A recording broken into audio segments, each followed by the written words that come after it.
Okay, I bought my 88 IROC new and have only had to replace the hood and rear hatch struts once back in 2005, so about 17 years after having purchased it.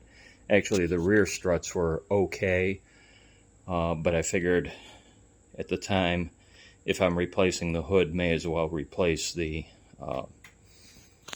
rear hatch. Now, I just got one of them off. Kind of tricky. The clamps don't really want to release too well.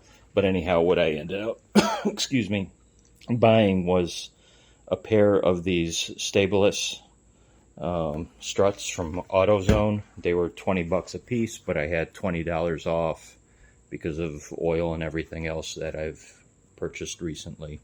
Anyhow, it took about 3 minutes to take the clamps off that side. I'm about to do this side, and I'll let you know how these hold up in the description section.